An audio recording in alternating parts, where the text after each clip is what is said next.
Assalamualaikum warahmatullahi wabarakatuh. Perkenalkan, nama saya Muhammad Fali dengan NIM 2310952007 dari kelompok 16 Praktikum Sistem Kendali. Pada video kali ini saya akan menjelaskan tentang eh, responsi awal pada modul 2 Praktikum Sistem Kendali. Di mana pada responsi ini terdapat 6 buah soal. Eh, Sini kita mulai dengan soal pertama, itu adalah jelaskan bagian-bagian diagram blok posisi azimut antena di bawah ini. Di sini terdapat gambar sebuah diagram blok sistem kendali, di mana dimulai dari angular input. Angular input ini eh, sebuah input berupa sudut yang masuk kepada subsistem, yaitu input transducer.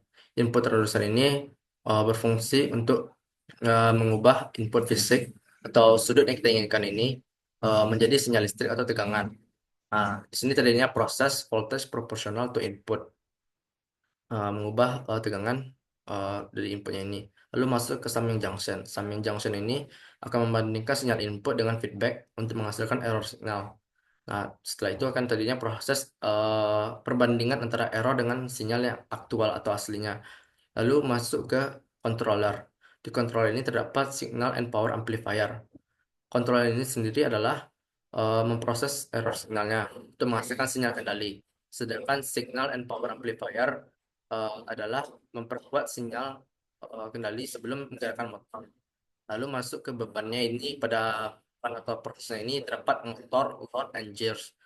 Motor, load, and gears ini akan mengubah sinyal listrik menjadi gerakan mekanis tersudut antena. Lalu didapat dari proses subsistem ini akan keluarnya angular output. Dan output ini akan adanya feedback yang akan menuju ke summing junction. Feedback ini adalah sensor atau output transducer yang berfungsi untuk mengukur output aktual. Misalnya potentiometer yang mengubah sudut menjadi tegangan. Dan terjadinya proses voltage proportional to output. Uh, Voltage proportional to output sendiri adalah feedback yang dikirim kembali ke summing junction untuk dikoreksi kembali. Lalu pada soal yang kedua, yaitu jelaskan secara rinci mengenai diagram blok sistem kendali lingkar terbuka dan sistem kendali lingkar tertutup. Yang pertama itu diagram sistem kendali lingkar terbuka. Sistem kendali lingkar terbuka adalah sistem yang tidak memiliki umpan balik atau feedback, sehingga outputnya ini tidak akan mempengaruhi inputnya. Namun kelemahan dari sistem ini itu karena tidak adanya feedback, maka dia akan lebih rentan, yaitu tidaknya akurat pada sistem output dari sistemnya ini, dan tidak bisa mengkoreksi kesalahan. Jadi fungsi feedback ini akan mengkoreksi kesalahan dari sistem. Lalu contoh dari sistem kendali terbuka itu adalah mesin cuci. Mesin cuci otomatis yang tidak mendeteksi apakah cucian sudah bersih atau belum. Karena tidak adanya feedback, makanya mesin cuci ini tidak dapat mendeteksi untuk mengkoreksi apakah sudah bersih atau belum. Nah, pada gambar di sebelah kiri ini terdapat diagram blok sistem kendali lingkar terbuka, di mana di sini terdapat RS sebagai input, lalu masuk ke subsistemnya ini yaitu GS, lalu setelah dari sistemnya ini akan keluar outputnya itu CS. Untuk fungsi alih sistem kendali lingkar terbuka itu adalah CS per RS sama dengan GS. Nah, output dari sistem itu kan CS. Maka kita kalikan saja atau pindahkan ruas RS-nya ini ke kanan. Maka menjadi outputnya itu adalah CS sama dengan RS dikali GS. Lalu sistem kendali tertutup itu adalah sistem kendali yang memiliki umpan balik atau feedback. Sehingga eh, ini akan sistem ini memiliki sebuah sistem yang stabil atau akurat karena memilikinya feedback untuk mengkoreksi kembali input setelah dari output ini. Contohnya itu AC dengan termostat. AC dengan termostat itu kan adanya input, lalu dimasukkan input berapanya, lalu setelah adanya sistem, maka termostatnya ini akan mengkoreksi kembali nilai inputnya ini agar apakah sudah benar atau belum. Untuk sambungnya itu kan ada tiga ini, CS, ES, dan BS. CS ini kan outputnya. CS ini kan perkalian dari ES dikalikan dengan GS. Setelah dari summing junction dikalikan dengan sistem GS-nya ini. Namun kan outputnya ini kan ada kembalinya feedback menuju ke summing junction, yaitu PS. PS-nya ini adalah RS dikurang BS. Kan summing junction ada tanda kurang, RS dikurang BS. Lalu BS ini sendiri adalah kan feedback. Biasanya kan feedback, maka itu adalah persamaannya CS dikali HS.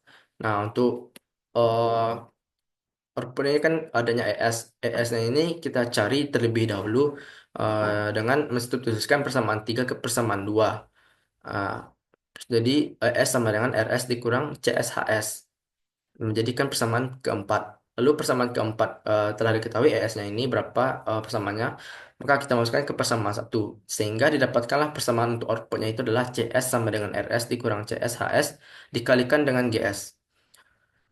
Nah, karena ada GS di sebelah kanan dari kurung ini, maka kita kalikan ke dalam.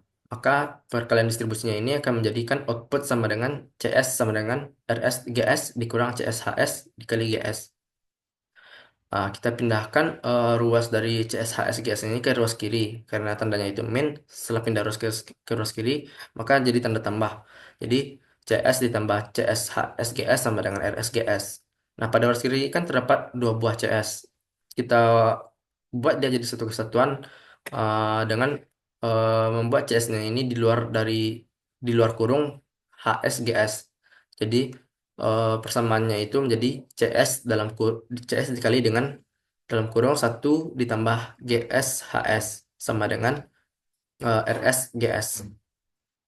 Untuk fungsi alih itu kan kita butuh CS per RS, output per input. Maka kita pindahkan GS dari ruas kanan ke ruas kiri. Lalu satu ditambah GSHS dari ruas kiri ini kita pindahkan ke ruas kanan. Sehingga fungsi alih sistem kendali lingkar tertutup di sini adalah CS per RS sama dengan GS per satu ditambah GSHS. Dan outputnya itu kan CS, maka kita kalikan saja atau pindahkan ruas dari RS ke ruas kiri ke ruas kanan. Jadi outputnya itu adalah CS sama dengan GS dikali RS per satu ditambah GSHS. Lalu soal yang ketiga itu adalah eh, jelaskan fungsi konstanta pengali dan pengaruh konstanta pengalinya ini pada sistem kendali lingkar terbuka dan sistem kendali lingkar tertutup. Konstanta pengali itu sendiri adalah nilai yang digunakan untuk memperkuat sinyal sebelum masuk ke dalam subsistem atau plan. Jadi di sini kan ada dua buah sistem ya. Kita cari misalnya pada konstanta pengali untuk yang konstanta pengali pada sistem kendali lingkar terbuka itu tuh kita letakkan konstanta pengali di sebelum subsistem plannya ini yaitu GS. Kita letakkan KP di sebelah kirinya GS. Begitupun dengan sistem kendali lingkar tertutup. Kita letakkan KP di sebelah kirinya GS atau sistem atau plannya ini. Bedanya pada sistem lingkar tertutup ini adanya feedback yaitu HS dari output dari CS ini feedback menuju ke summing junction. Sedangkan untuk fungsi alih dari sistem kendali lingkar terbuka itu dengan konstanta pengalih CS sama dengan CS per RS sama dengan KP dikali GS. Lalu untuk fungsi alih sistem kendali lingkar tertutup dengan konstanta pengalih yaitu CS per RS sama dengan KP dikali GS per satu ditambah KP kali GS kali HS. Nah, untuk pengaruh konstanta pengalih pada kedua sistem ini, pada sistem kendali terbuka, pengaruhnya konstanta pengalih akan memperkuat sinyalnya input tanpa adanya koreksi. Karena tidak adanya feedback, makanya tidak ada koreksi. Dan semakin tingginya nilai KP, maka semakin meningkatkan kecepatan motor, tetapi lebih rentan terhadap noise. Lalu untuk pengaruh konstanta pengalih pada sistem kendali tertutup, jika semakin tingginya nilai KP, maka akan mengurangi steady state error dan mempercepat respons, tetapi bisa menyebabkan osilasi atau ketidakstabilan. KP yang rendah akan membuat sistem lambat namun stabil. Lalu pada soal nomor 4 itu tuliskan macam-macam pengendali dan jelaskan secara rinci. eh, keti- eh, Jelaskan secara rinci. Di mana sini untuk pengendali yang pertama itu pengendali proporsional. Pengendali proporsional itu digunakan untuk memperbesar penguatan dan mempercepat respon transient yang menghasilkan output sebanding dengan input. Jadi ES-nya ini sebelum menuju konstanta pengali itu KP dan US ini setelah dari konstanta pengali output dari setelah subsistem KP-nya ini. Persamaannya itu UT sama dengan KP dikali ET. Dan pada bentuk transformasi Laplace-nya itu adalah US per ES sama dengan KP. Nah, pengaruh pengendali proporsional ini yaitu adanya tiga kondisi. Yang kondisi pertama itu jika KP diperkecil, maka pengaruhnya adalah respon sistem akan semakin lambat dan resisten akan semakin lama. Lalu kondisi yang kedua yaitu jika KP diperbesar, maka respon sistem akan semakin cepat dan resisten akan semakin singkat. Lalu kondisi yang ketiga yaitu jika KP terlalu besar, maka pengaruhnya itu adalah respon sistem akan semakin tidak stabil, terjadinya overshoot atau osilasinya terlihat jelas. Lalu pada soal nomor 4 yaitu tuliskan macam-macam pengendalinya itu kan yang tadi itu yang pertama pengendali proporsional. Lalu pengendali yang kedua itu adalah pengendali derivatif. Jadi pengendalian derivatif ini digunakan untuk meredam overshoot dan mempercepat sistem untuk mencapai set point, menghasilkan output yang merupakan diferensial dari inputnya, tetapi tidak dapat mengeluarkan output tanpa adanya perubahan input. Nah, jadi kan eh, konstan terpenggali sebelumnya itu kan Kp. Nah, di sini untuk pengendalian derivatif kita ubah Kp itu menjadi Kd. D-nya ini derivatif. Nah, bentuk diagram bloknya itu pun masih sama. Cuma ganti bedanya itu Kp dengan menjadi Kd. Dan persamaannya itu ada sedikit perbedaan. Pada derivatif itu kan diferensial. Maka ada turunan dari nilai E-nya ini. Maka persamaannya itu adalah UT sama dengan KD dikali DET per DT. Atau dalam bentuk Laplace-nya itu adalah US per ES sama dengan KD dikali S. Nah, untuk pengaruh pengendali derivatif ini ada tiga kondisi, yaitu kondisi pertama, jika sistem diberi KD, maka pengaruhnya itu tidak adanya output jika tidak adanya perubahan input. Lalu kondisi yang kedua, jika sistem diberi KD, lalu nilainya error berubah terhadap waktu, maka pengaruhnya output tergantung nilai KD dan laju perubahan error. Dan kondisi yang ketiga itu jika KD ditingkatkan, maka pengaruhnya itu stabilitas meningkat, lalu overshootnya yang berkurang. Nah, lalu untuk pengendali yang ketiga itu pengendali proporsional derivatif. Ya, ini kan gabungan dari yang sebelum-sebelumnya itu proporsional dan derivatif. Kita gabungkan keduanya. Nah, jadi pengendali proporsional derivatif ini digunakan untuk mengoptimalkan kerja dari pengendali proporsional. Di mana di sini terdapat sebuah diagram blok yaitu ES sebelum menuju pengendalinya, lalu masuk menuju ke subsistem pengendali yaitu KD dikalikan dalam kurung 1 ditambah TDS. Lalu outputnya itu US.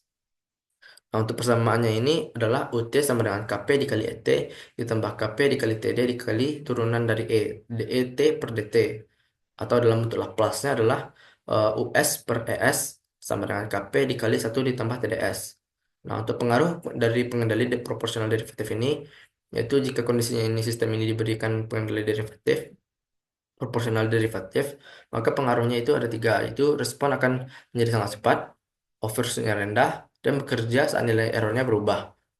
Lalu pada soal nomor 5 yaitu jelaskan faktor-faktor yang mempengaruhi orde sistem pada motor DC dan jelaskan secara rinci nilai parameter dan tanggapan pada peralihan sistem orde 2.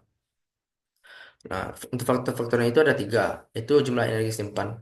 Kan pada sebuah komponen elektrik listrik itu ada kapasitor dan induktor yang akan menyimpannya energi. Nah, jumlah energi yang disimpan ini menjadilah faktor yang mempengaruhi orde sistem pada motor DC. Lalu faktor yang kedua itu banyaknya elemen penyimpanan energi. Jadi banyaknya kapasitor atau induktor ini juga berpengaruh. Lalu untuk yang faktor ketiga itu struktur sistem fisik. Lalu untuk parameter-parameter tanggapan peralihan sistem peralihan permotor DC ini itu ada 6. Untuk yang pertama itu time constant atau TC. Itu adalah waktu yang dibutuhkan oleh sistem untuk mencapai nilai 63,2% dari nilai akhir. Lalu yang kedua itu rise time atau TR, itu waktu yang dibutuhkan oleh sistem untuk mencapai nilai 0% sampai 100%.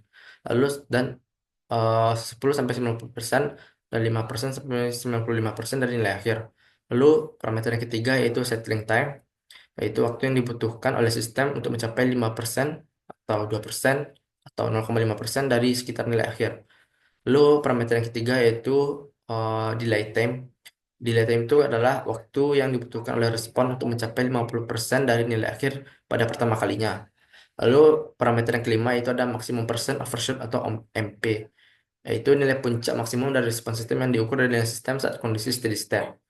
Lalu pada parameter yang keenam itu time peak, yaitu waktu yang dibutuhkan oleh respon untuk mencapai puncak pertama dari overshoot.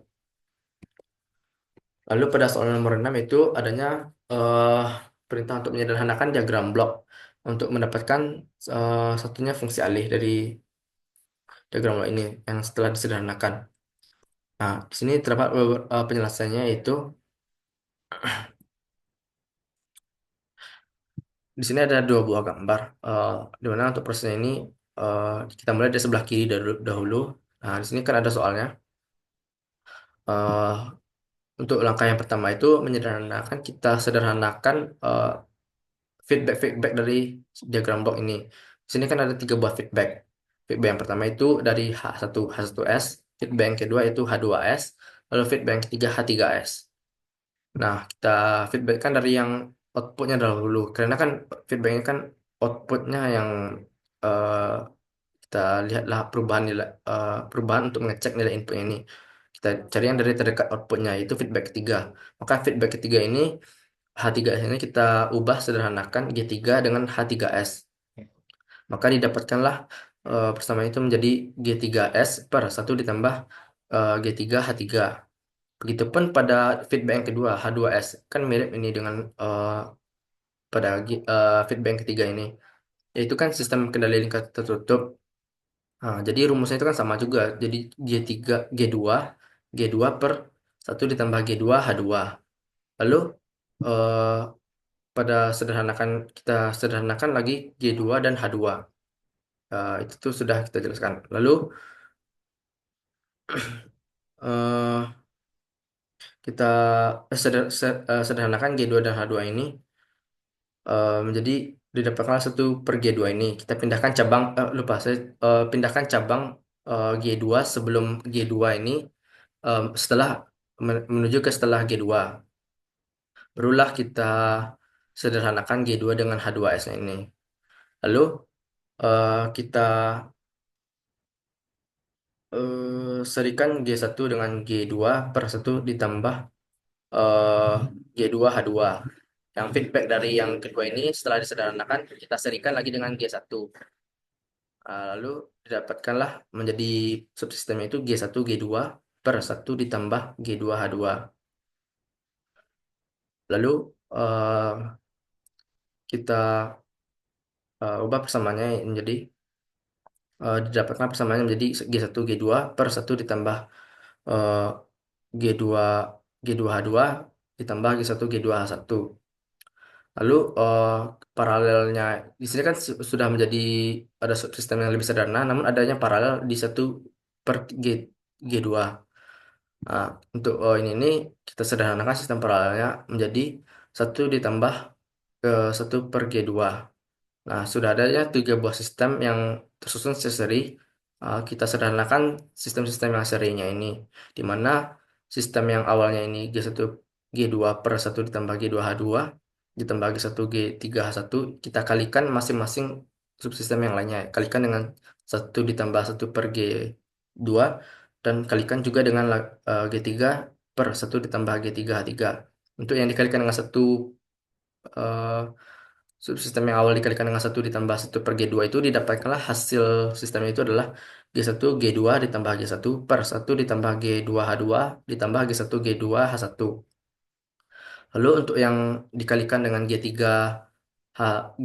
per satu ditambah G3 H3 itu didapatkanlah sistemnya itu eh, maaf, untuk yang dikalikan dengan G3 ini setelah dari perkalian perkalian dari sistem yang awal dengan satu ditambah G2 satu satu ditambah satu per G2. Outputnya ini kalikan lagi dengan G3 per satu ditambah G3 H3.